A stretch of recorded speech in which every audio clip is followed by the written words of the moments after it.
ఈరోజు నేనైతే బ్రెడ్ హల్వా చేస్తున్నాను.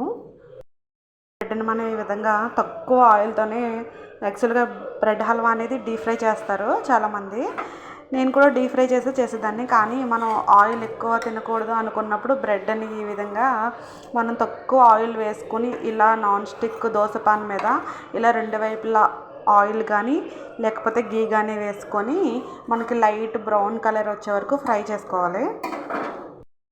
ఇలా ఫ్రై చేసుకున్నాక లైట్ బ్రౌన్ కలర్లో ఫ్రై చేసుకున్న తర్వాత మనం మళ్ళీ వేరే పాన్ పెట్టుకొని కొంచెం వాటర్ పోసుకుందాం. ఇందులో వాటర్ పోసుకున్నాక ఇందులోకి 1 కప్ షుగర్ వేసుకుందాం. దీనిలోకి ఇప్పుడు 1 కప్ షుగర్ వేసేసుకుందాం. ఈ షుగర్ అంతా బాగా మిక్స్ అయ్యేదా కరిగిపోయేదాకా దీన్ని మెల్ట్ చేసుకున్నాక మనం బ్రెడ్ సైడ్స్ ఇందులో వేసుకుందాం. అంతా మిక్స్ అయిపోయింది. ఇప్పుడు దీంట్లో మనం పీసెస్గా చేసుకున్న బ్రెడ్ వేసేసుకుందాం.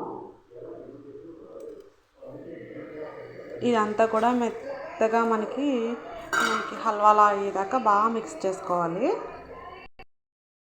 మిల్క్ కూడా వేసుకుందాం. మనం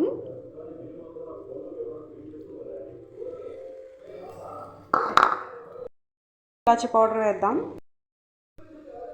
దీనిలో ఇలాచి పౌడర్ వేసాను. ఫైనల్గా దీంట్లో కాజు వేసుకుంటే మనకి బ్రెడ్ హల్వా రెడీ అయిపోతుంది.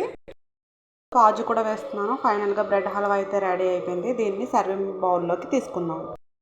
ఫైనల్గా బ్రెడ్ హల్వా అయితే రెడీ అయిపోయింది. మీరు కూడా ట్రై చేయండి. ఓకేనా ఫ్రెండ్స్, బాయ్.